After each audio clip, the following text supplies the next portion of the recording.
Double or Nothing 2019. Either Double or Nothing, the first PPV event that AEW hosted upon its official founding, occurred in 2019. The entire wrestling community was keeping an eye out for any early cues about what to expect from AEW and how it would vary from WWE. Ironically, Dustin and Cody Rhodes, two veteran WWE wrestlers who had previously teamed and feuded in that promotion, had a part to play in the solution. This, however, was different. Neither brothers' WWE conflict was regarded as the pinnacle of their respective careers, and both brothers had departed WWE feeling creatively dissatisfied. The Rhodes brothers colliding in a way we hadn't seen in WWE happened this evening. This was Cody versus Dustin, not Stardust against Goldust. This was no 8-minute undercard battle. There was plenty of time for third from top play. Blood was present in large quantities, which WWE had long ago outlawed. Above all, it was not merely the best match the two had ever had against one another, rather, it was among the greatest bouts any man had ever engaged in. Released from limitations, the two demonstrated that AEW might serve as a home for established stars to occasionally shine in ways they hadn't before, in addition as being a venue for new names. Darby Allin versus CM Punk, All Out 2021. Many people were curious about CM Punk's performance when he returned to the ring after a 7-year hiatus. In his lengthy and illustrious wrestling career, he had traveled a great distance and was quite damaged when he left WWE. He went on to further injure his physique by putting it through intense mixed martial arts training and accepting his share of punishment during a brief UFC stint. And here he was, 40 years old, going back to a field that evolves exponentially quickly. Could Punk still be Punk, competing in a new decade after all those years apart? We discovered that Punk was still capable of being the entertainer he always was as he squared off against Darby Allin, one of AEW's brightest young rising talents, at All Out 2021. Yes, Punk's beard had a hint of gray now, and he was sporting long tights instead of trunks. But other than that, this was the CM Punk that fans knew and loved. Punk prevailed in a close bout in front of a boisterous crowd in his cherished Chicago birthplace.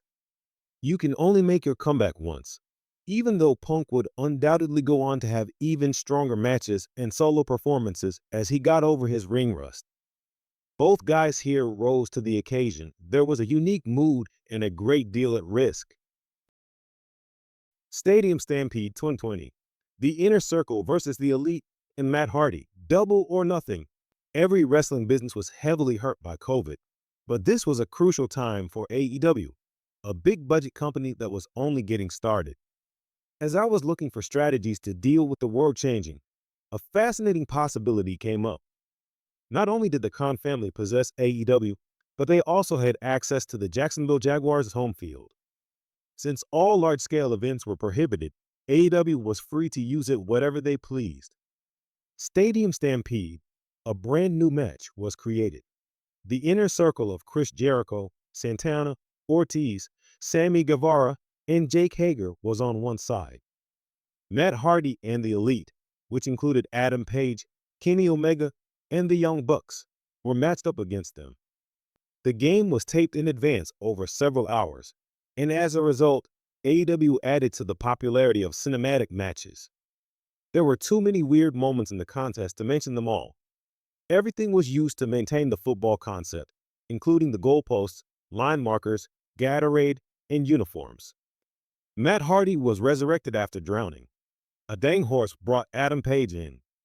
You may have thought it was the most stupid or the coolest thing you had ever seen when it all concluded with Omega striking Guevara with a one-winged angel from a height of 10 to 20 feet into a crash pad, but you certainly weren't going to soon forget it.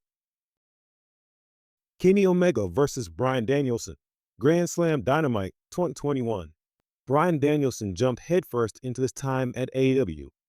In contrast to others, he faced AEW World Champion Kenny Omega in his AEW debut match. There were no warm-up matches or gradual moves up the card. Although Danielson had faced Omega in PWG more than 10 years ago, so much had changed in that time that it could have been their first meeting ever. Furthermore, it was happening at the very first Grand Slam episode of Dynamite. The fight took place in an unusual setting at Arthur Ashe Stadium, with over 20,000 spectators adding to the sense of a major fight. Before this match, Danielson hadn't engaged in any wrestling for nearly 5 months. That might be an issue for some people. Not Bryan. The game ended in a 30-minute time limit draw, an outcome that frequently leaves supporters disappointed. Not tonight. Rather, everyone at home and in Arthur Ashe enjoyed the uncommon luxury of a dream match that exceeded their expectations.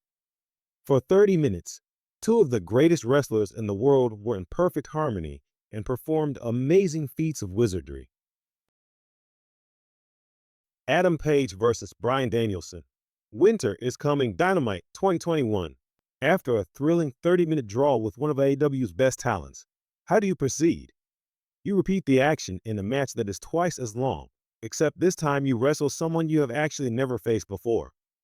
In contemporary wrestling, hour-long matches are uncommon, and much more so on free television. Being able to pace a game for so long without wearing out the crowd or your own heart is a skill.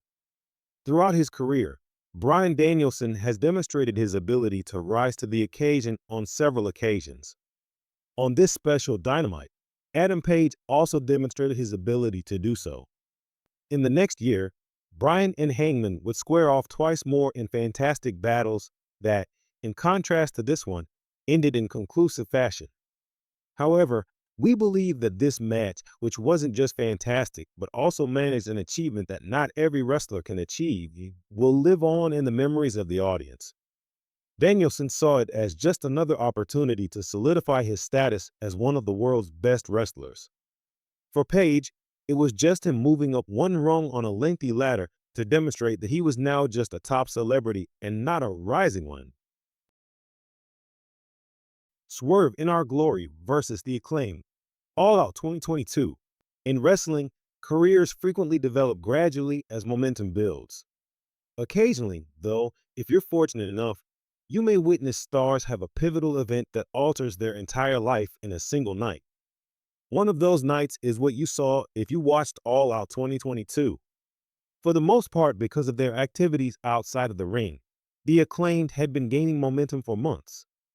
Fans adored Max Caster's mic work, their friendship with Daddy-Ass Billy Gunn, and their catchphrases.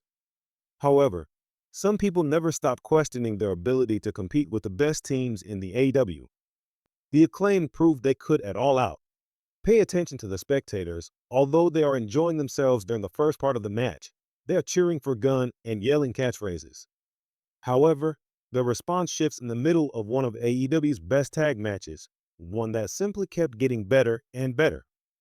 The audience was on the edge of their seats and eventually heartbroken to watch a team lose a title match that some had initially questioned if they even deserved, when the chants soon transformed into cheers.